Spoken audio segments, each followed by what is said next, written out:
I'll just say this. If there was a true supply chain Hall of Fame, I think Nick LaHowchic would certainly be in the inaugural class. There is a thing from CSCMP, I know Rick Blasden had to go, called the Distinguished Service Award. It's a great honor. Been many fantastic people have won it, including Ralph Dreher in the audience. I was actually shocked when I looked to see. I thought Nick had won it, but not. But I say that because sometimes that award, there's been some great people that have won it, but sometimes it's as much about the service, sort of meaning the dedication to the industry or whatever, as I'd say it is about truly moving the supply chain forward. And I think there's a relatively small number of people, which I would include Ralph certainly as well, that have really taken on that load. And Nick certainly would be in that very relatively small class of practitioners. I had seen Nick present in the early 2000s, CSCMP, some of those sorts of things, many times, several times. And I think I went up to him a few times after that, asked a few questions about what was going on. I had started SCDigest after a reasonably long career in the supply chain. I'm not sure if he knew who I was or remembered that I had come up. So my first actual sort of direct personal contact with Nick, which he may or may not remember, is in 2007, I think it was, when his retirement from the limited brands was announced. We wrote what I thought was a very nice piece on that announcement.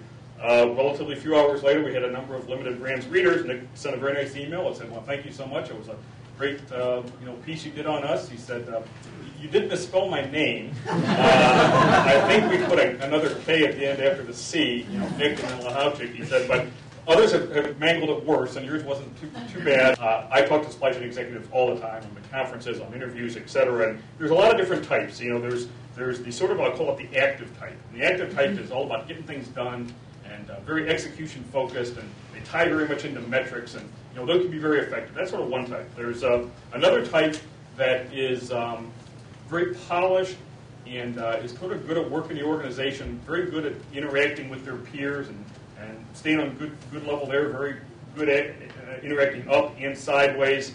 Another type. Then there's sort of the supply chain experts who have come into that spot because they were really good at doing something, and maybe that they just did a supply chain network redesign, and some other company needs somebody to really redesign the network, and so that person is brought in. So there's a lot of different types. Nick is all of those things, I think, but yet brings something else to the table. And what I think is different, and why I wrote that Thinking Man's Supply Chain Executive, is it's clear to me in both that interaction as well as some other ones subsequent to that there is just a level of intellectual thinking and underpinning the way Nick approaches the craft of supply chain and how he has enacted that in several different organizations that I think is very different than most supply chain executives that are out there. As you may or may not know, he gained most recent fame at the limited brands, but prior to that had been the supply chain executive at Becton Dickinson, the medical device manufacturer. Really was among the very early, I don't know if it was the first, but certainly among the very early companies to bring together a truly integrated supply chain organization across supply, logistics, et cetera, and really became part of what the model of what that organization looks like. All the way back in the 1990s, it's still, frankly, many companies have not got to today. So a very seminal approach to supply chain organization back then. At the same time, took it even a step further of really using the supply chain at Becton Dickinson to provide a set of supply chain services that could drive revenue growth for the core business as well as actually sell those services on their own to Becton Dickinson customers. Maybe the first company really in the industry to do something like that. So this is a sort of transformative and innovative approach that I think Nick has always taken to the supply chain. When he then took on the role of president of Limited Logistics Services and executive vice president or something at the limited brands, really again took the concept of a shared logistics organization or shared supply chain organization and how you manage that to support different brands or businesses across the company. Again, part of almost the model of the way other companies are thinking about that today, and many companies yet to even go there.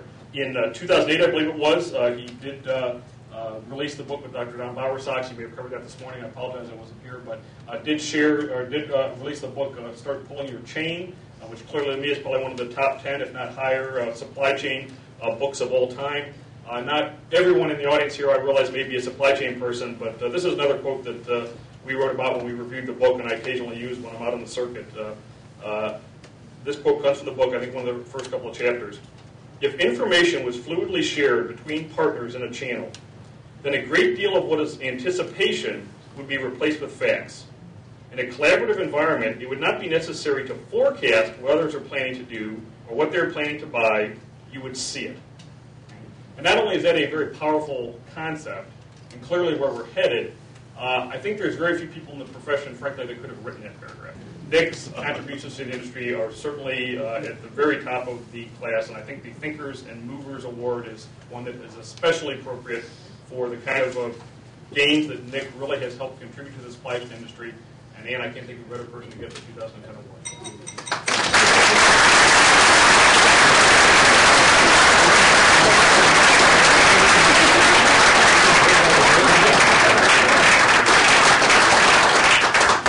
First, thank you very much for the award. I really appreciate that. And Dan, thank you for the kind words. I think I'll pay you later. I think part of this is really it's a joy to be in this field, and because you really get a chance to meet a lot of people across a lot of different parts of organizations and really channels, and that part makes life very interesting, both whether you think about it domestically or you think about it globally, as we've talked about today. The supply chain field is really one that, while we can start to write history about it, and I think listening this morning, there's a lot of things that really should be documented because there's a lot of learning that can be shared going forward. I think it's really just the beginning of really with the kind of tools we have today to really transform companies one step more and to make them much more competitive in the long term. So I appreciate this. I'm always juiced up when I get into this kind of discussion, and I appreciate it very much. Thank you.